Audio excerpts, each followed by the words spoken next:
honoring not fouls. Cedi, just how good does it feel to be in that emotional part of the game and be able to help bring your team back? It felt great. I really miss being out with those guys because, I mean, we've been playing great basketball, so I really just wanted to be a part of that. And, you know, I'm glad I was finally back. That was a tough game. I mean, you know, we played great. We did our best. We did our best. We came back, but you know, at the end we had a great shot. You know, DG was playing great tonight. I thought that was going in, but I mean, at the end of the day, I think that we played great. And I mean, we have another one tomorrow against Milwaukee. It's gonna be another game tough, so we got to keep going. Knowing your role and knowing what the score was in the second half, it seems like you and Ricky worked well with each other all year. Just how do you not put so much pressure on yourself knowing you guys are down points? I mean, really just doing the right thing, just waiting to game to come to me, and you know, obviously we're having a good chemistry with Ricky, so I know what he's gonna do. He knows what I'm gonna do, so that's why I think it's just about the chemistry, and obviously he's a great player, and you know, we're in that second unit that you know kind of turn the energy at, you know, and but at the end of the day, I'm really happy the way we fight and the way we fought, and I mean, that's only I can say. Really, just you know, it's really we're really upset that we lost this way, but you know, nothing you can do. Kelsey Roos, The Athletic. Cedi, what did you guys, I guess, talk about at halftime after you saw the first half and what the Jazz were doing offensively to mess with what you guys were doing defensively to help change that in the second half?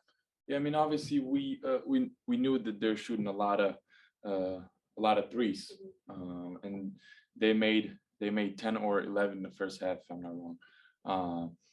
But you know, we were given a lot of open shots, and you know, obviously they have a lot of great shooters, so that's why we needed to like play better defensively. We didn't have a good start in the third quarter, but like as game was going, we're like better and better. So we're just focused really on, you know, try at least contest the shots, because we knew that no matter what, they're gonna took some threes, which they did. Like they had how many threes? 48, almost 50 threes. I mean, you know, and we were doing a great job by contesting, but you know, they were really high from three tonight. So that was our thing. And offensively, you know, we were just trying to move the ball, trying to move bodies, so we could have Gobert outside of the paint. But yeah, that was the plan. What did you see in that second half, especially there late in the fourth, that I guess shifted the momentum for you guys and sort of just helped spark that run late in the game?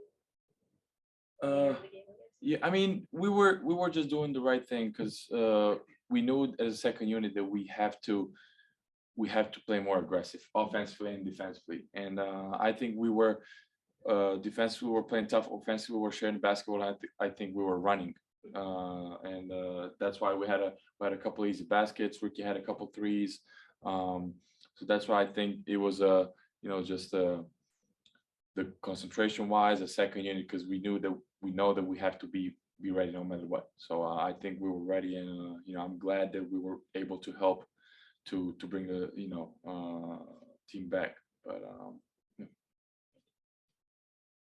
Cleveland.com. Cedi, you were talking about Darius earlier, right? First time in his career has gone back-to-back 30-point games. You guys have been playing together for 3 years. Where have you seen him grow the most that's led him to have these back-to-back games where he's put up big numbers for you guys? I mean, he's pure talent. Like, you know, can't really say a lot about him. I mean, he's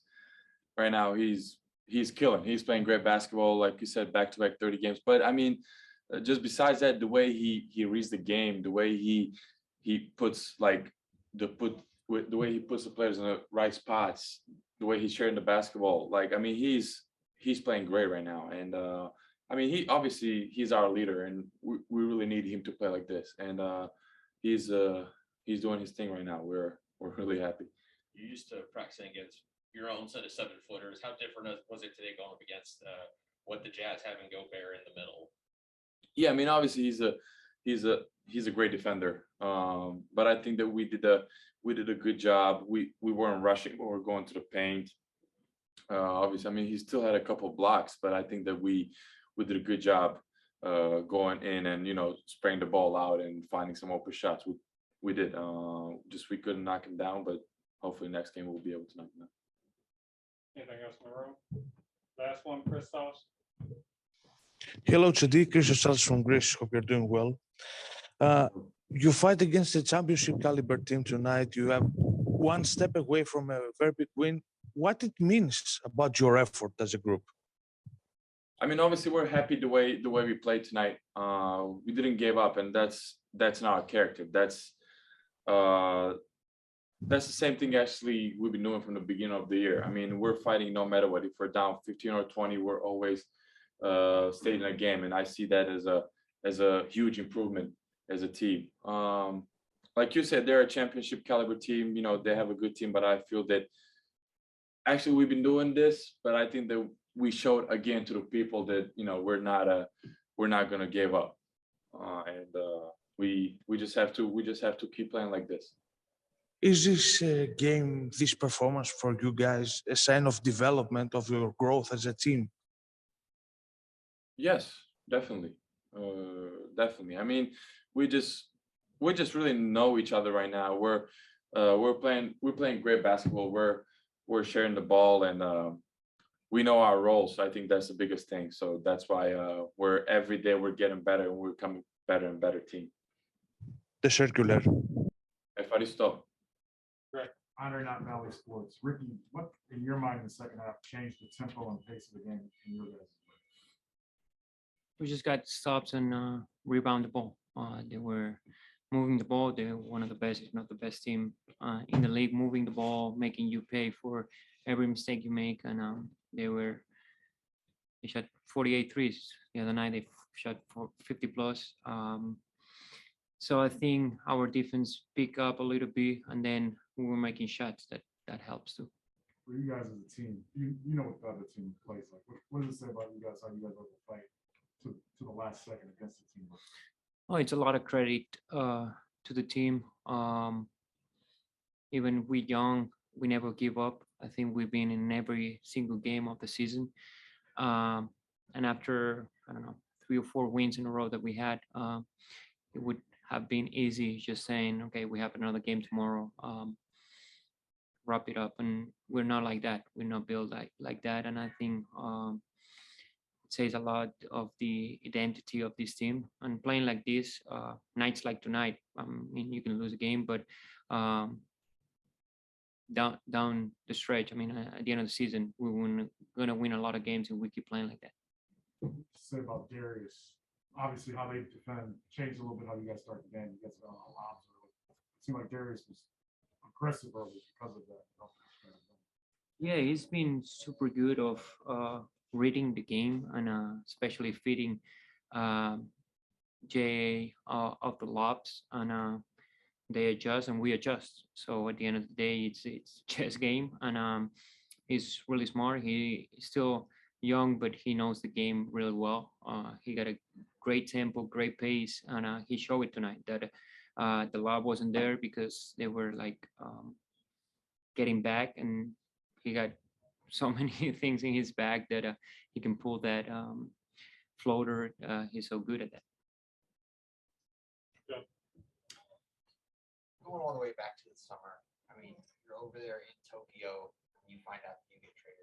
What's that like to find that out while you're in the middle of the Olympics and you're so far away from home and all your stuff, and find out that your life's going to change? I've been traded a couple times now in my career. So at the end of the day, you just accept it what it is. Of course, in the summer, my mind was somewhere else that in my NBA career. But of course, you gotta look at that, and it was a key moment for me because it was before the key game that we play against Slovenia, and it wasn't easy to keep your mind on what was going on. But I mean, it worked out well. How long do you think it took you, I don't know, to embrace coming here, or to embrace the new challenge, or just to kind of really feel good about the trade and coming to the Cavs? Like I said, this is business and you move around, but it's not just me, it's my family. I have a 2-year-old kid. So it's not easy to move city to city. I know we get paid a lot, so we can move our family in a good way, and we're blessed for that. But at the end of the day, it's the NBA, and this is how it works. And there's not just one point. I mean, I feel good, and coach really want me here. Kobe too. So uh, at the end of the day, if you feel the love so much in a team, it feels good. I mean, you're arguably having a career year here. And you're playing on a team that was not expected to do well, and you are doing well. You seem to be a play a major role in that. How much fun are you having being like a part of this team and serving the role that you're serving? Uh, I adapt and I feel really good on uh, my role in this team is and how we're playing. It's fun when you have a young team believing and like there is no just one guy not buying in into what we do. I mean, you can point of well, I don't know how many All Stars he's been, Kevin Love, and he bought into what his role in this team is. So we gotta lead. He leads by example, and that's one thing that we have to admire for him. And if he accept that role, everybody else get accepted. So I think it's fun to be in a group where everybody cares about each other, but at the end of the day, all bought into the identity we're gonna create. Yes. Kelsey was really athletic. Ricky, you guys have developed your identity on the defensive end. What was different, especially in that first half tonight? Just about like what the Jazz were doing offensively. That was, I guess, shifting what you guys were doing defensively. Yeah, we protect the paint real well, but the threes hasn't been like that good for us. And I think they're the best team in the league, moving the ball and finding your weakness on defense. And uh, they really did in the first half. We adjust, and I think, like I said, the entity of this team gave us a chance to really be in the game and just for a tip in, not win the game. But happy for what we accomplished tonight. And Evan being named Rookie of the Month last week, and that block at the end of this game to give you guys that last look. I guess what have you continued to see from Evan and just the way that he's able to impact you guys on a nightly basis on both ends of the floor and just the way he's playing? Yeah, he doesn't seem a rookie because sometimes your game have to adjust, but his game is right away making a big impact to winning team. That's hard to find in a rookie on both ends on the court, but of course we got to give him credit of what he does in defense because the stats are there, they show up in offense, but on defense sometimes it's not given enough credit. I think he's the anchor along with JA to be that type of defense that we can be. We can be aggressive, the wing. So going down the paint, it's tough for them. Obviously not the outcome you wanted, but the pressure is not the first thing in your mind. But first time in your NBA career, you got 30 points in back-to-back games. Where do you feel like you're trying? Where do you feel like you're taking that leap as far as like what you're able to see on the floor and offensive assertiveness when it comes to shooting the basketball? My teammates give me open shots, just telling me to stay confident in my shot, to be aggressive, and I'm aggressive. Everything else, something else for everybody else. So they want to get open shots too. So as long as I'm aggressive and I try to get to the ball, give them open shots, that's all we can ask for. How much does it help in a game where you start 4 for 4 all from downtown? How much does it really help you get that confidence going, even if you may be quiet for a little bit going in the fourth or already been able to have some sort of offensive impact early on? Yeah, the confidence was there. Like the 4 in a row, got it started. I was just feeling it from the jump, really, and just teammates just told me to keep letting it fly. So that's all it was. Some said against Gobert. I mean, I know he's such a different center than you're used to seeing nowadays. I mean, how difficult was it, going in that pain and just knowing that he got Gobert to try and between you and the rim? He's super active, huge. always looking for a lot of blocks. So just try to get him in the air. Look for Jay on the bounce passes because a lot of work there today. Just trying to get him off balance, really. Try to get him moving side to side. Trying to make him play multiple actions in offense. So just trying to get him moving a little bit, get him out of position, out of his comfort zone, just standing in the paint.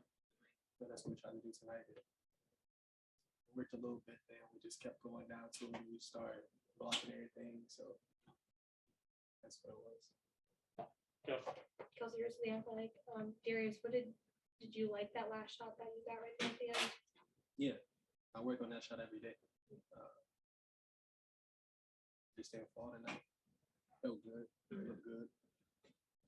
Teammates told me it looked good. Coaches told me it looked good. So as long as I stay with it, I'm with it. And then what, other than with obviously Gobert, but what else was the Jazz doing defensively that was taking away that lob opportunity for you, because that has been such a prominent aspect of the offense and even the floater as well. Like what was different tonight? They kept pulling the bottom man in, so they're literally sandwiching Jared or Evan on the road. So the corner spray was there all night. And Isaac really stepped up and knocked down some big shots. So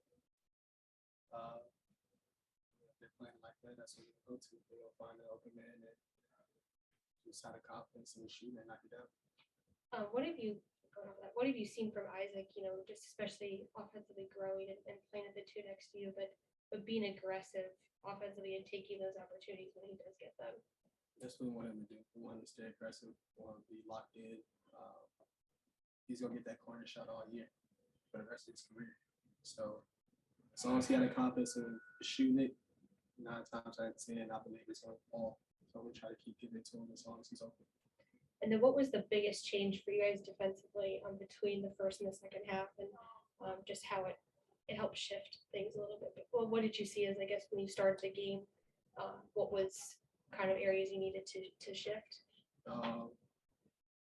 When Donovan or Mike was coming off the pick and roll, they was just darting the corner pass. So our rotation was kind of late in the first half. Then we just started changing in the second half, trying to get to the corner man, and just got to scramble from there.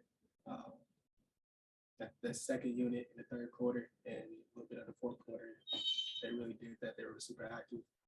Got a lot of steals, got out of transition. That's when we made our little comeback. So as long as we rotate and make them take contested shots, I think we'll be fine.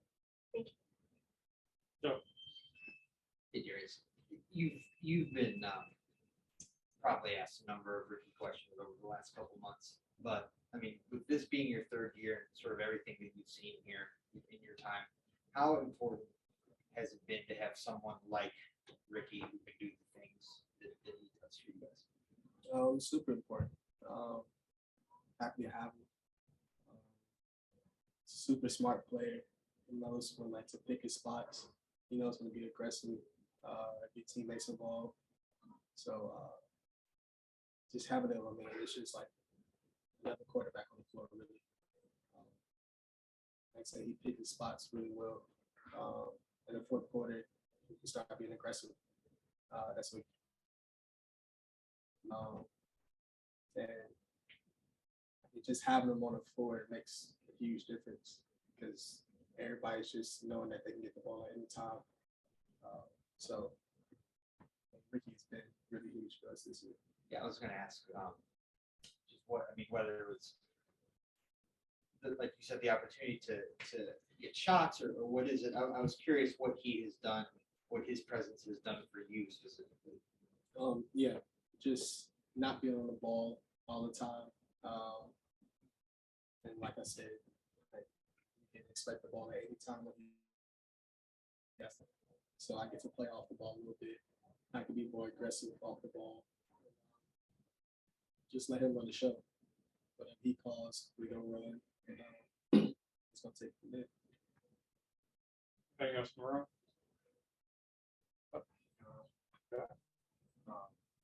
Mike Conley over in the press conference was talking about the back and forth conversation you guys were having. He said that your bag of tricks reminds him of him. So what do you think about compliments from guys like Mike and Donovan about your growth tonight? It means a lot. Just showing the work that I put in, and I'm trying to get to where they are. And I think I've made a huge step from last year to this year. So just having them compliment me means a lot, especially from your peers in the league and people that you watch and that you look up to. So it's pretty cool just hearing that from them.